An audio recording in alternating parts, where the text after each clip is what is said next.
Hello and welcome to today's webinar. Our topic today is Give Your Nonprofit a Voice, using Alexa skills to grow your organization. To start us off today, we want to start out with a question. If you guys don't mind typing in the chat box, how many voice-enabled devices you own? A voice-enabled device could be anything like an Alexa, a Google, Siri, smart speaker, tablet, smartphone. So think about how many of these devices you have in your office or in your home and put however many you have in the chat box to get us started.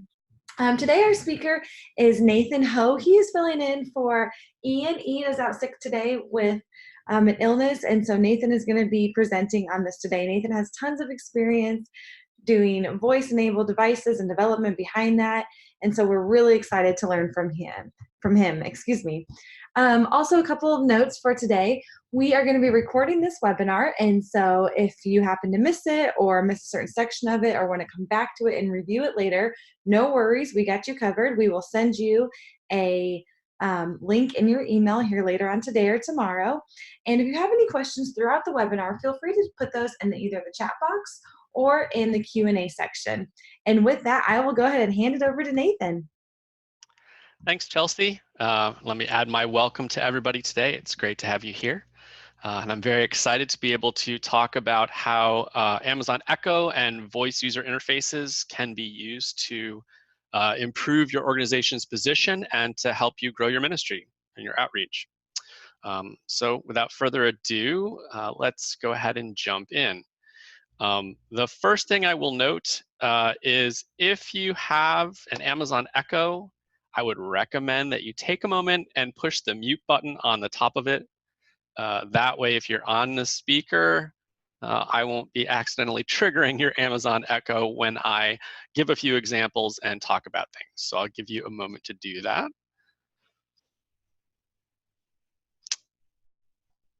And hopefully, if you're still reaching for it, you can hear me because you're on speaker. And if not, then maybe you're on headphones and you'll be fine.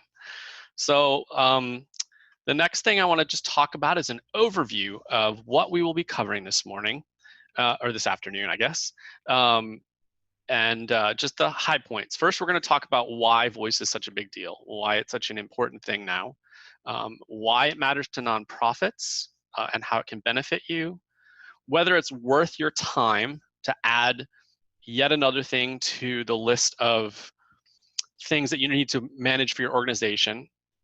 Quick talk about how you can get started with voice and a few basic things you can do to kind of start your journey in that way. And then, of course, how can we help? Because that's why we're here.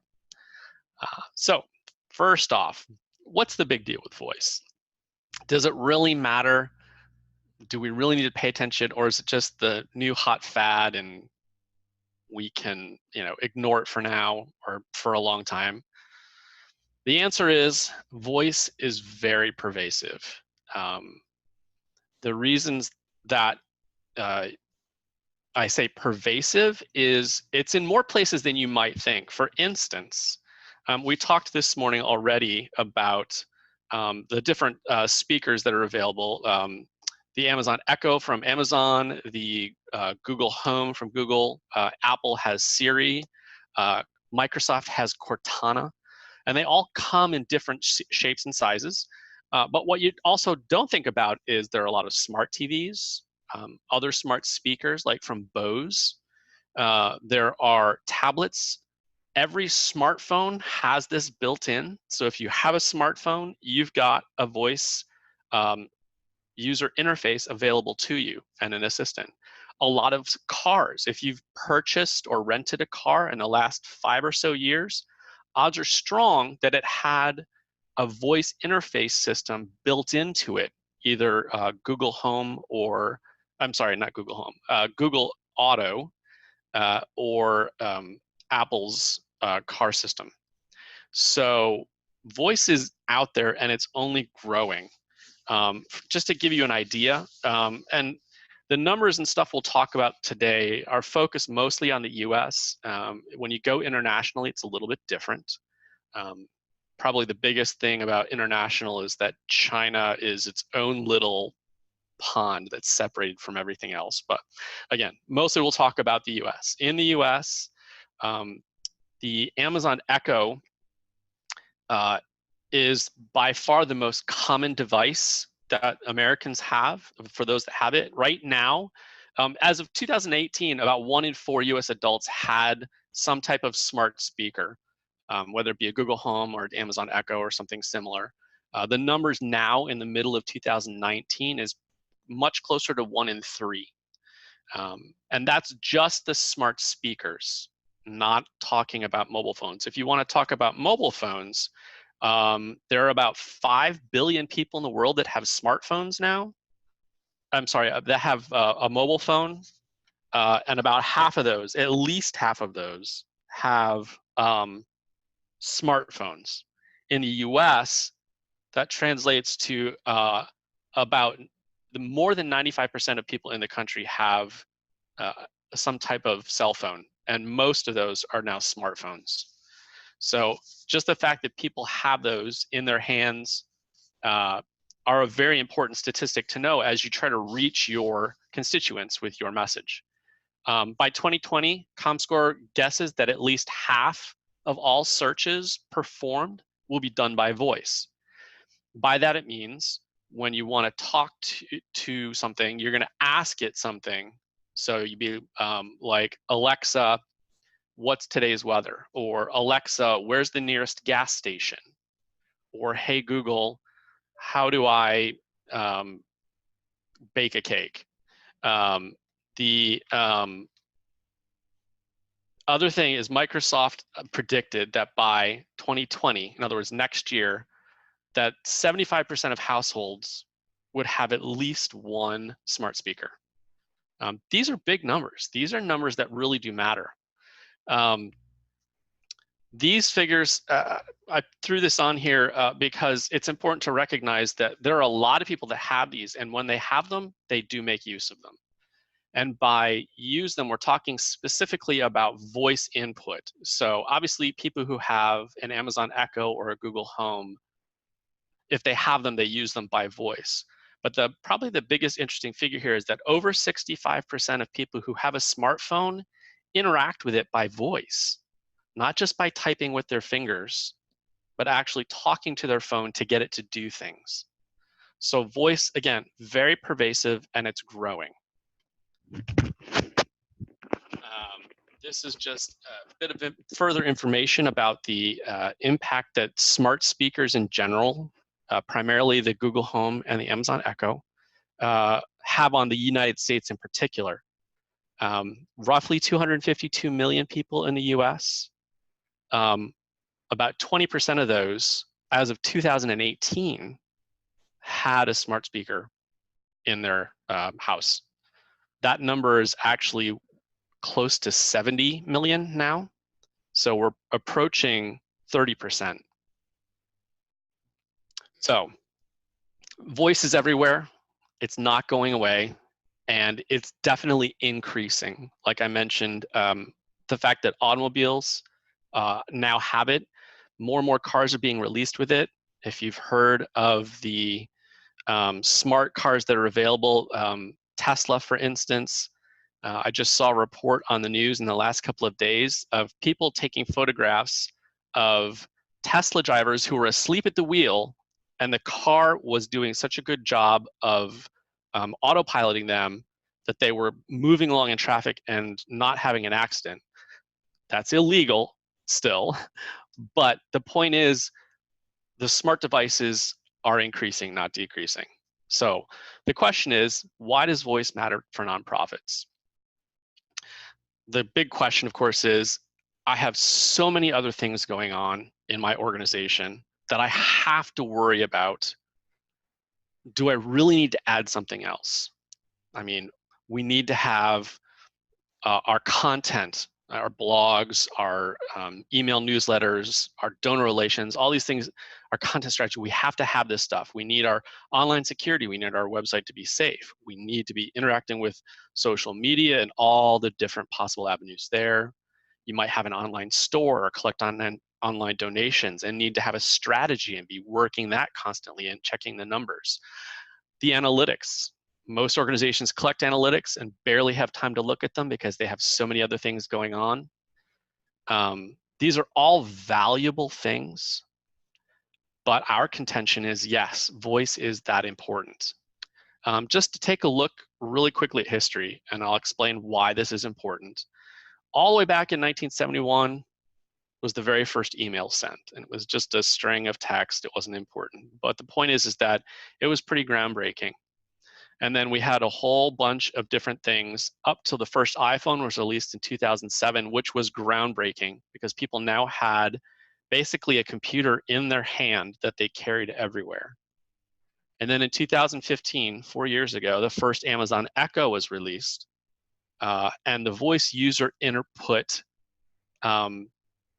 system really started catching ground because it was more than just having it on your phone, which you primarily used with your hands. Even with the advent of being able to talk to it, it really wasn't until the Echo came out that voice as an interface became so important. Now you have smartphones, you have smart homes, you have smart cars, and then people are starting to experiment with augmented and virtual reality. All of these things have one thing in common. They all have some level of voice input that they use to interact with their systems. Smart cars, you tell it where you want to go instead of having to type it in. A smart home, I have the ability at my house to turn my lights on and off, to check who is ringing my doorbell and to actually see without actually going to the front door. I have the ability to check email, make a phone call, set and hear reminders just by voice, no matter what I'm doing. One of the most common things I do is just simply add something to my shopping list that I can then see on my phone when I'm at the store. And as long as I'm in range of my speaker, it can hear me and it adds it to my list, and then it's there for me when I go to the store. So the reason I mention all of these things is if I were to ask you face to face, how well do you think you'd survive if you no longer had your smartphone? We're going to take it away right now. We're going to put it off to the side. We're going to ask you to live a month with no cell phone at all. Do you think you'd do well? Can you imagine how your organization would exist or how well it would be able to serve your constituents if you didn't have a website or the ability to send and respond to emails? All of these things are things that used to be groundbreaking, but are now so commonplace that if you don't have one, you're kind of looked at as being sort of out of touch with the modern era. And voice is going to become this in short order. It's still kind of the Wild West period of voice, so things are changing rapidly, but more and more people are going to be interfacing and using voice to interact with content rather than having to come to the computer and stand in front of it or be staring at their smartphones. So one other important reason why it matters to nonprofit organizations is the ability to accept donations by voice. Imagine being able to walk into your house and say, Alexa, give a donation to the Red Cross. And we'll say, okay, how much do you want to donate? You say $20. And it'll say, okay, donating $20 to the Red Cross. People's ability to respond to in the moment urges and promptings when they are recognizing something of value is going to become more prevalent. Amazon already has a limited acceptance for people to do this. The reason it says coming soon is that it's not an open enrollment at this point. But it will eventually, I'm sure, be something that people can do. Google has a slightly different version. Apple, I don't think, has it yet, but they're a smaller player and they may explore it later. Point being, the ability to accept donations is one small facet of how voice input can impact your organization and interact with your users in a positive way.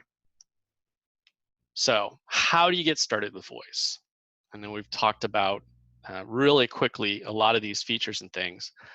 The best thing I can suggest is very first, if your organization is a nonprofit, which I believe most of you, if not all of you, are, the first thing you should do is go sign up for an Amazon Smile account, which you can do at org.amazon.com.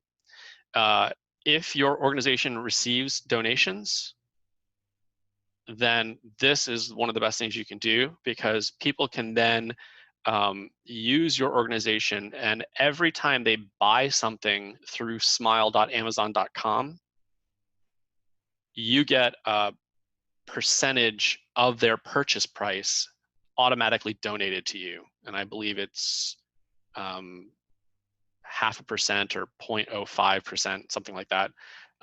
It's a small amount, but as people shop on Amazon, that can be an increasing amount. And they can choose your organization specifically. So if you have people who are faithful to you, they can set you as their Amazon Smile nonprofit. And every time they buy something through Amazon, you get a donation. So it's very valuable. If you don't collect donations online, you can sign up instead as an Amazon affiliated nonprofit. Now, if you do accept donations, I would do both, but Amazon affiliated is where you link to or recommend products on Amazon. And when people go and buy those products, you get up to 10% of the purchase price donated to you as well.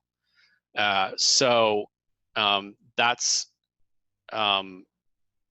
definitely also a valuable option. I put a note on here about not being a 501c3. I think you need to be a 501c3. I apologize for that typo. I will clean that up later. But the affiliate program can be very valuable for listing and being able to receive funds through Amazon. The reason we mention these first is that Amazon, especially with their donation program, since they don't have an official way to apply yet, are drawing their list of potential nonprofits that will accept donations from information of people who have signed up through their systems already. Plus, it's a great way to receive a little extra money from being involved with Amazon. So the next thing I would suggest you do is to look at your organization and to find unique content or value that your organization provides that your users want. Now, a key note here, a trick that a lot of nonprofits have is you believe in your organization's mission statement and purpose. There's no doubt about that. That's why you work there. And you see the value in that. You want your users to value the same thing. That's the normal place that a nonprofit ministry exists. The trick here with voice, at least at this stage, is that it's not about what you want your users to want, but you have to meet them at the point where it's what they want, what they're interested in. It's a careful thing to balance. Often comes from looking at your analytics for your website and seeing what kind of content they use the most, what things they're coming to your website, what topics or reasons they have for visiting your site or mobile app or whatever. A couple of examples of Amazon Echo skills that we have built. One of them is in the process of being confirmed for release now and published. The Revive Our Hearts is an online ministry that focuses on women, and they have multiple podcasts. Two of them are the Revive Our Hearts podcast and Seeking Him. Both of those are now available on the Amazon Echo, and you can just talk to your Amazon Echo, and it will start playing. As an example, I have mine right here, and I will say, Alexa, open Revive Our Hearts.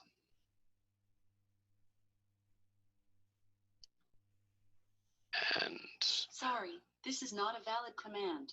Please say help to hear. Let me try that one more time. I just unmuted here. Alexa, open Revive Our Hearts. Sorry, this is not a valid. No. And you gotta love how Alexa, cancel. Let me get out of this.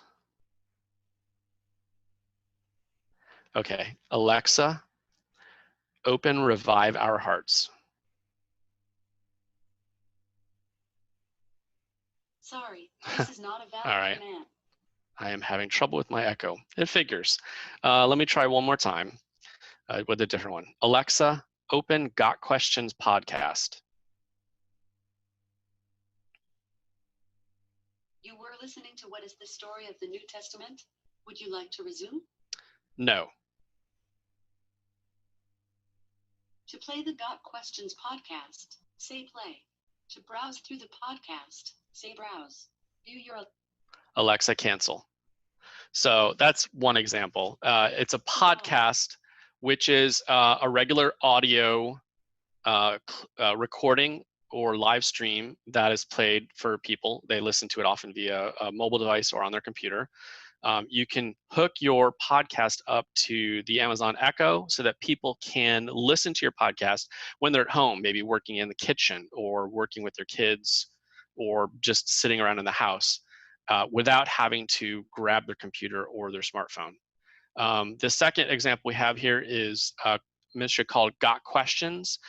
They have over 500,000 questions that people have asked that they provide answers to from a biblical standpoint. But it's a question and answer scenario, which is ideal for a voice input system because they can ask the question and receive an answer by voice based off of the data that this ministry has developed. So looking at your content and figuring out what value and unique content you have is a great place to start. The second thing is to look at the necessary features in terms of the ecosystem that you would need. For instance, most voice speaker systems are just voice only, but there's a new wave of them. There's the Google Home Hub and the Google Home Nest Hub. There's the Amazon Echo Show 5, Spot, and the Amazon Fire TVs that have video options. So if you need to show something as well as listen to something, that's an important thing to note. Is your content in a question and answer format where you can actually listen to the user ask the question in their own terms and then have it be translated in order to come up with the answer from your content that you want to supply? Is it sort of a news or a story or an update type of content, like a blog, that you want to provide them with access to? Is there some account information that can be provided via the Echo? Do you want to offer some type of service or some type of listing system or offering where you do something for them and then they can check on that via the Amazon Echoes? Scheduling, they can set reminders to themselves already, but if you're have a skill that has some way to add something to their calendar, then they can check that later and be reminded of something coming up. And of course, Amazon Echoes now allow you to purchase goods and services by voice. So that is definitely something that can be taken into account as well if that is the type of content that you are providing, the sale of a digital product or a real product. Then the Amazon Echo can be built to, a skill can be built to allow people to make those purchases by voice. So I know I threw a lot at you really quick there. How can we help? That's one of the questions, right? This is a lot of technical stuff. Voice is a new whole thing, and there's a lot of stuff out there about how to do this. Can you help? And the answer is yes. We love voice. We are very interested in it and have jumped in with both feet. We have multiple skills already published and are in the process of publishing some more. We do the podcast skills and have a nice streamlined system for getting those done. We're also doing custom skill development, like that got questions, question and answer thing. They had some particular features that they wanted in their skill. We do Alexa skill hosting, where we take care of it because there are some services that need to be hosted with Amazon and elsewhere in order to make those run properly, and we can help with that. And we also just do voice user input development, not just for the Amazon Echo, but also the Google Home. Although there hasn't been quite as much of a market yet for the Google Home, what are called actions. That's the term that Google uses for skills. It's a little bit different, mostly because people use the two devices in slightly different ways. And of course, we have a lot of other services that we offer. But the important ones that we're really excited about right now, especially for terms of this webinar, is our Amazon Alexa skill development. So I guess we'll come down to the questions. Does anyone have questions? I know we went through a lot of that very fast. Thank you, Nathan. That was very helpful. We do have a couple questions that have come in. To get us started off, one of the questions we received was, will Zapier integrations work with voice-enabled devices? That is a very good question. And I believe that it can be done. The Amazon Alexa skills in particular are written using a scripting language that runs off of Amazon's systems on a as-needed basis. So it should be able to tie into the APIs for Zapier, but there may be some limits on that. So I'd have to look into that further, but I believe it should be possible to at least some level. Okay, that sounds great. Thank you. Another question we have here is, I heard about one ministry that has a devotional Alexa skill, and they are getting enough traffic that they get a check from Amazon each week. Do you know how that works? I have a podcast. How can I get my podcast set up as a skill? That's a great question. Well, the easiest way to get your podcast set up as a skill is probably to hire us to do the podcast skill for you. Like I said, we have a framework in place already to make those work. If you've got the podcast up and running, it's just a matter of hooking in and making a few customizations for you. As far as getting money, there's a couple of parts to that. One is that once you publish your first skill, Amazon will actually help fund some of the hosting of that if you sign up for your own Amazon account. If you do it through ours, then we already have that because we've already published skills. But that's one thing. As far as getting money, if the skill is popular enough that people use it and consistently use it, then Amazon is rewarding people and organizations for having those skills, because they're wanting to drive as many people as possible into using their infrastructure and their services as opposed to their competitors like Google or Apple. And they do control over 60% of the US market in terms of smart speakers right now. So they're trying to maintain that lead. That's very good. Thanks for that information, Nathan. Another question we have is, my podcast is already on Alexa with a bunch of other podcasts, but it doesn't have a standalone skill. Why should I consider having a standalone skill? That's a very good question. The answer will depend a little on how it's currently tied into the Amazon Echo Alexa skills. Let me mute my speaker before I trigger it again. There's one or two services of which I'm aware where you sign up and you give them your podcast, and then in order for users to activate your skill, they have to invoke or ask for that generic skill, Bob's podcasting service. And then once in that, then they have to find your actual podcast out of the larger list. So that's the most common way that happens. And the downfall there is it's usually quick and easy to get signed up for those, but your particular podcast can often get lost in the huge list. It's like trying to just randomly find a website online right now. There are trillions of websites. It's hard to find the one you want. If you have your own custom skill, then you can have your own invocation So instead of saying open Bob's podcasting skill, you can say, Alexa, open the 5Q podcast. And it's brand specific. And you can advertise that on your website or your mobile or emails or wherever. And then when people talk to the Amazon Echo, it's a relational thing. You're communicating that it's directly from you to them, and they don't have to wonder about what else is going in or have to remember that third-party relationship in order to find your content. That's very good, Nathan. Definitely helps break down some of those extra barriers that might prevent a user from receiving the content that they're looking for or reaching the content that they're looking for. So thank you for sharing that. Sure. One last question for you is, what kind of data and metrics do we receive when we hook up a voice-enabled device or when we set up a skill? That's a great question. And the good news is that we can tie in several different measures of analytics, including Google Analytics. So you can track like what types of questions are being asked, how frequently, and how much traffic your skill is getting.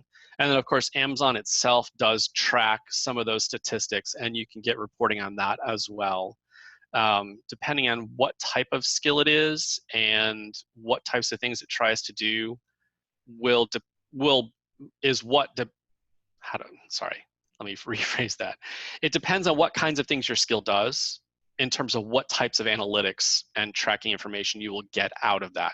So if you're doing sales or something, then there might be some financial reporting that comes out of that, as opposed to just general interactions of, asking questions and getting answers and basic usage. Hopefully that gives you an answer. Mm-hmm. Yes, absolutely. Thank you.